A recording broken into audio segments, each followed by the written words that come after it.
Friends, हम लोग death of a partner topic पढ़ रहे थे। डेथ ऑफ अ पार्टनर में अब नेक्स्ट टॉपिक आता है जर्नल एंट्रीज़ का। मतलब जो पार्टनर की डेथ हो गई है उस पार्टनर के अकाउंट को सेटल करने का। रिटायरमेंट में सेटलमेंट कैसे करते थे? देखो, रिटायरमेंट में सेटलमेंट और जो डेथ ऑफ अ पार्टनर में सेटलमेंट है उसमें एक स्लाइटली डिफरेंस आ जाता है।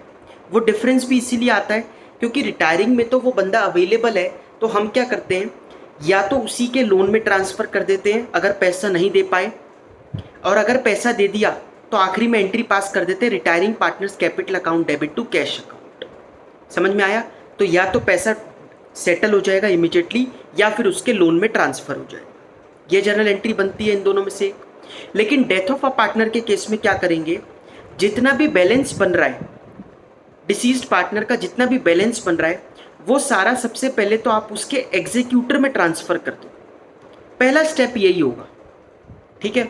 कई बार गलती क्या करते हैं लोग, जैसे उसमें लिखा होता है ₹5000 पेड इमिजिएटली, तो इमिजिएटली जैसे अगर एक पार्टनर ए है, एक पार्टनर की डेथ हो जाती है और ये लिखा हुआ है कि 5000 पेड इमिजिएटली, तो कई बार गलती से एंट्री ये कर देते हैं लोग कि as capital account debit to cash 5000 और बाकी को एग्जीक्यूटर अकाउंट में ट्रांसफ़र कर देते हैं।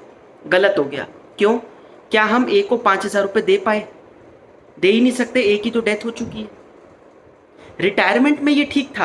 रिटायरमेंट में आप 5000 रुपये इमीजिएटली पे कर रहे हो तो as capital account debit to cash और बचे हुए को लोन में डाल दो, as capital account debit to loan, as loan account, ये तो चलता है। लेकिन डेथ ऑफ अ पार्टनर में तो आपको सबसे पहले, क्वेश्चन में कुछ भी लिखा हो, सबसे पहले एक ही काम करना है कि आपको उसके एग्जीक्यूटर में ट्रांसफ़र करना है। अब बाद में क्वेश्चन की इंस्ट्रक्शन पढ़ो। क्वेश्चन कहता है इमीडिएटली कुछ पैसे दे दिए तो अब एंट्री पास करो as executor account debit to cash account. बाद में दोगे, लोन में ट्रांसफ़र करना है तो as executor account debit to as executors loan account. तो वो फिर एग्जीक्यूटर का लोन होगा, वो ए का लोन नहीं कहलाएगा। समझ में आया? तो मैं इसको फिर से बता देता हूँ पूरा। रिटायरमेंट में या तो कैश में या लोन में, डिसीज में सबसे पहले एग्जीक्यूटर में, फिर बाद में देखेंगे कैश में या लोन में। पहला काम क्या करना है, एग्जीक्यूटर में ट्रांसफ़र करना ही करना है आप लोग, ठीक है। डिसीज पार्टनर को क्या क्या दिया जाएगा? देखो, इसके लिए मैं एक स्टेटमेंट बोलता हूँ, वो आप लोग याद रखना। एक तो जो क्वेश्चन में गिवन होगा वो देना है, प्लस जो आप लोगों को पता ही है ऑलरेडी हम देते आ रहे हैं वो देना है। एक तो जो क्वेश्चन में कहा होगा कि ये चीज़ें पार्टनर को दे दो, जो पार्टनर की डेथ हुई है उसके अकाउंट में डाल दो, वो तो डालेंगे ही। प्लस जो हमें पता है कि दिया जाता है वो भी हम डालेंगे, चाहे क्वेश्चन कहे या ना कहे। एग्जाम्पल, जैसे क्वेश्चन ने कहा कि इंटरेस्ट ऑन कैपिटल दे दो उसको, तो इंटरेस्ट ऑन कैपिटल तो दे देंगे। लेकिन क्वेश्चन ने ये नहीं कहा कि जो बैलेंस शीट में जनरल रिजर्व रखा है उसको बांटना ही नहीं बांटना है, तो वो हमें पता ही है। जनरल रिजर्व सारे पार्टनर्स को मिलता है, ओल्ड को, तो उसको भी मिलेगा, वो भी तो ओल्ड ही था। समझ में आया? तो जो क्वेश्चन में लिखा होगा उन वो चीज़ें तो दे ही देंगे हम लोग, प्लस हम वो भी देंगे जो हम लोगों को ऑलरेडी हम पीछे के चैप्टर्स में देते हुए आए हैं। रिवैल्यूएशन का profit, workman compensation, IFF, free reserves, ये सारी चीज़ें हम बांटेंगे। और लॉस चार्ज भी करेंगे, अगर एडवर्टीजमेंट सस्पेंस हुआ तो चार्ज करेंगे, P&L का डेबिट बैलेंस हुआ तो चार्ज करेंगे। ये सारी चीज़ें करेंगे हम लोग, चाहे क्वेश्चन कहे या ना कहे। अब इसमें सिर्फ जर्नल एंट्रीज आप लोगों के लिए रह गई है, पहले अकाउंट भी बनता था। जर्नल एंट्रीज में सारी जर्नल एंट्रीज से आप लोग वाकिफ़ हो, सारी जर्नल एंट्रीज आप लोग पीछे पढ़ के आए हुए हो, वो सारी एंट्रीज एक साथ कहीं ना कहीं लग जाएगी। जैसे, लेकिन एक आध अब भूल गए हो आप, फंडामेंटल्स में पढ़ी थी, इंटरेस्ट ऑन कैपिटल देने की entry, interest on capital account debit firm के लिए खर्चा टू एज कैपिटल अकाउंट, सिर्फ ए को देंगे ये सारी चीज़ें। बैलेंस शीट आइटम होती है जो सबको बढ़ती है, लेकिन जो बाकी चीज़ें होती है वो सिर्फ ए को ही मिलेगी जो पार्टनर जा रहा है, बाकी तो भी बैठे हैं, उनको तो साल के एंड में भी मिल जाएगा इंटरेस्ट ऑन कैपिटल, ठीक है। देखो, अब एक चीज़ इसमें कन्फ्यूजन हो जाती है, इसलिए ध्यान से सुनना, और लोग कई बार इसमें गलती करते हैं। जैसे उसकी डेथ साल के बीच में हुई, 3 महीने रहा वो इस साल फर्म में, तो उसको 3 महीने की चीज़ें मिलेगी। जैसे share in profit up to the date of death, कितने मंथ्स का मिलेगा? 3 मंथ्स का। इसलिए आपने देखा होगा कि profit of base year into हम 3/12 करेंगे, इंटू हिज शेयर करते हैं, ठीक है। इंटरेस्ट ऑन कैपिटल कितने महीने का मिलेगा?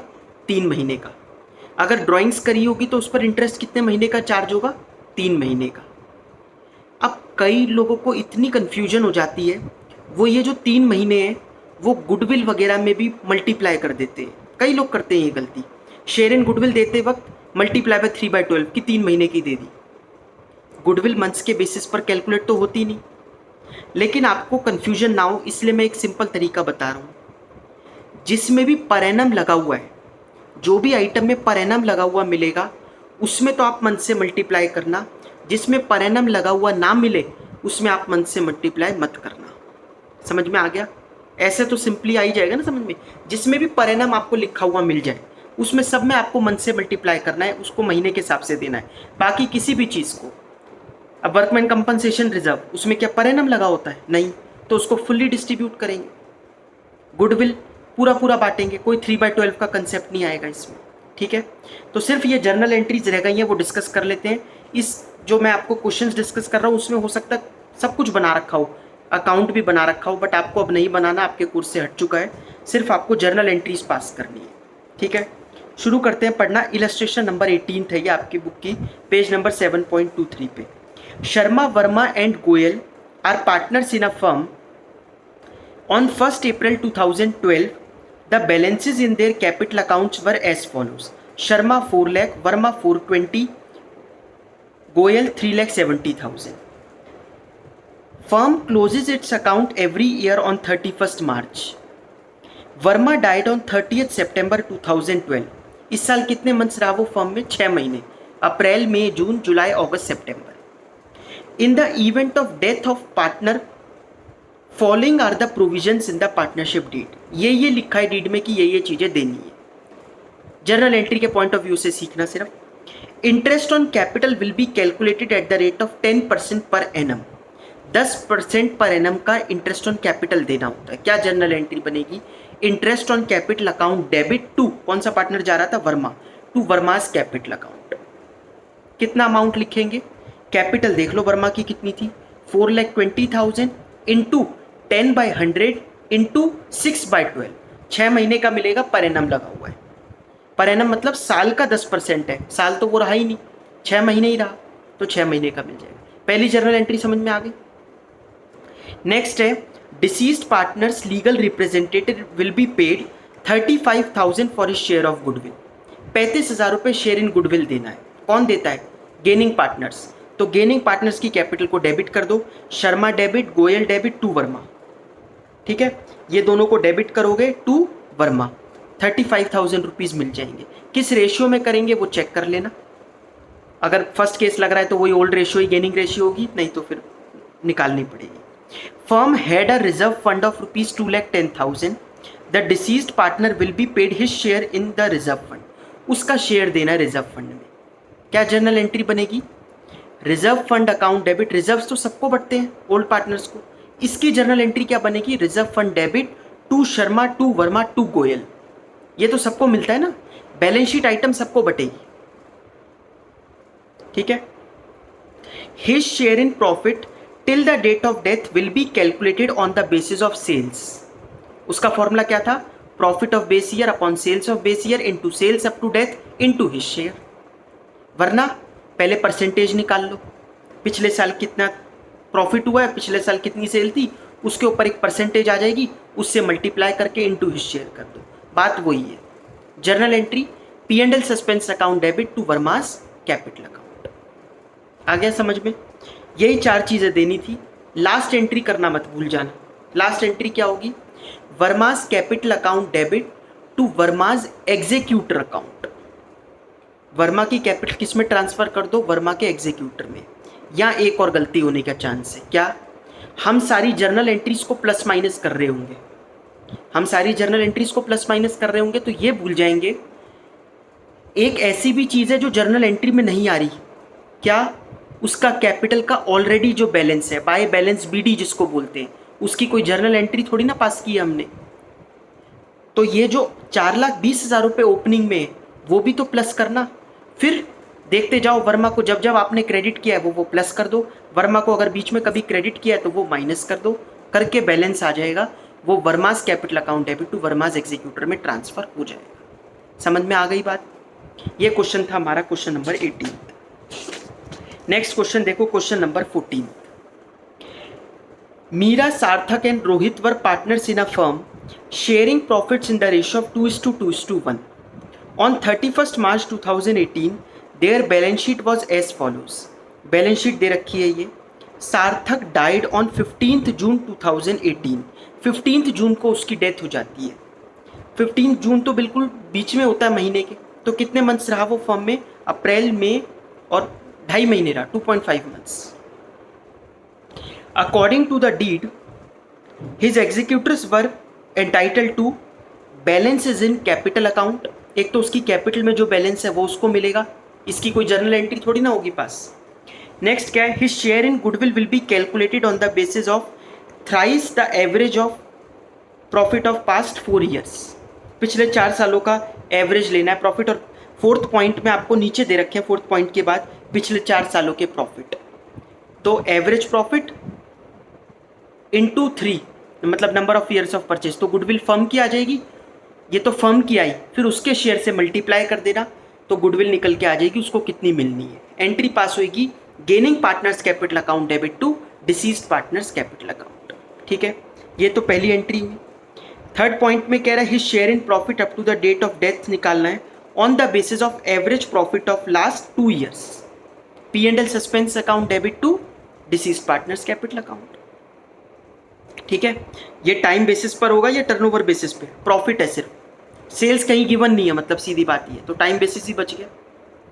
Interest on capital 12% per annum देना है, तो interest on capital account debit to deceased partners capital account. Per annum में मंथ से मल्टीप्लाई कर देना, 2.5 महीने का देना है, 2.5/12।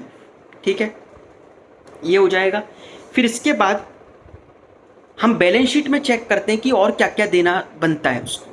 पिछले क्वेश्चन में तो बैलेंस शीट ही नहीं थी। कुछ ऐसा है जो क्वेश्चन ने नहीं बताया फिर भी बटना है।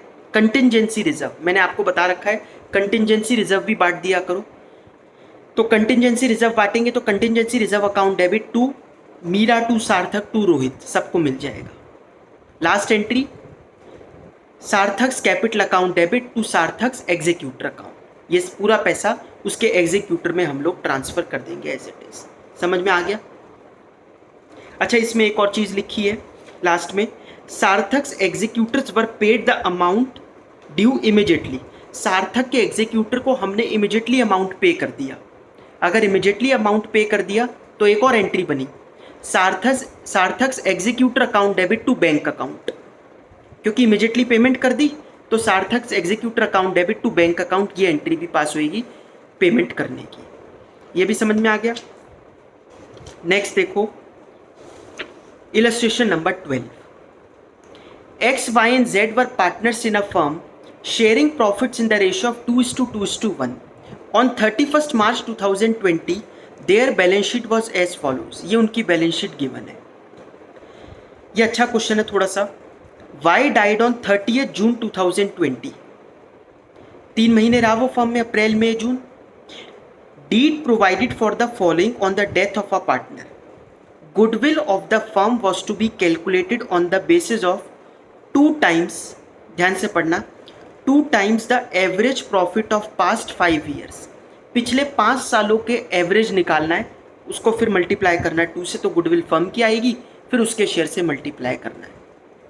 The profit for the year ended 31st March 19, 18, 17, 16।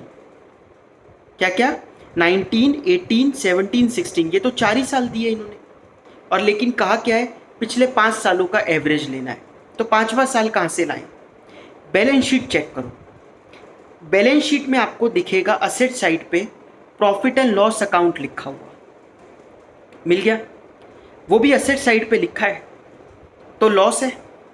इसका मतलब 5वां साल आपको इसी में से लेना था, और ये लॉस है तो माइनस करेंगे। मतलब पिछले जो 4 साल थे वो तो प्लस, और माइनस 1,60,000 डिवाइडेड बाय 5।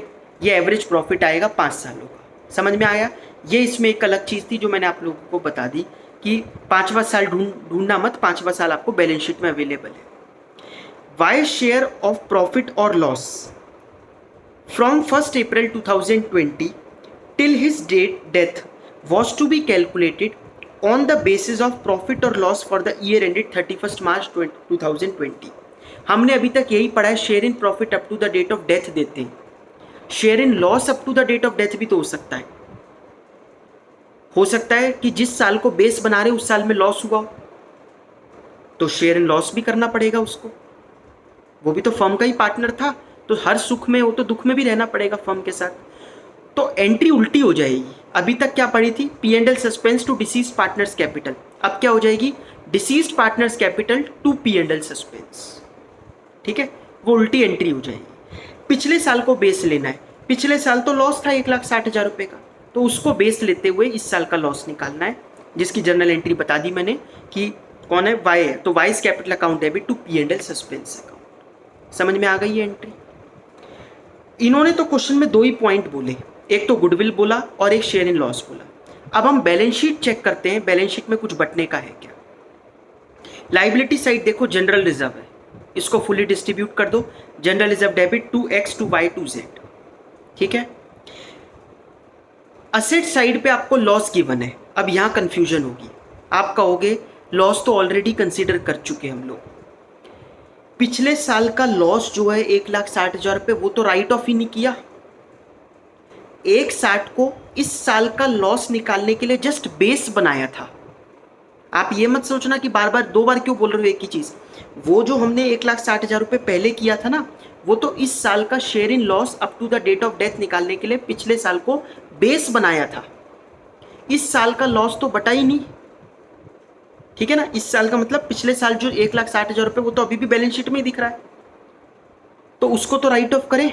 उसकी राइट ऑफ की एंट्री आपको पता ही है, पार्टनर्स को डेबिट करते हैं टू P&L करते हैं, तो old partners capital account debit to P&L account. समझ में आया, तो इसलिए उसका 2 बार यूज हो रहा है। ये क्वेश्चन मैंने इसीलिए आप लोगों को करवाया है। लास्ट में Y's capital account debit to Y's executor account, executor को पेमेंट कर रहे हैं क्या ये लोग, कुछ लिखा नहीं है तो फिर आप छोड़ दो। बात समझ में आ गई। तो ये था हमारा इलस्ट्रेशन 12। ये तीनों क्वेश्चन आप लोग करके देख लेना, कोई डाउट आए तो आप मुझसे पूछ लेना।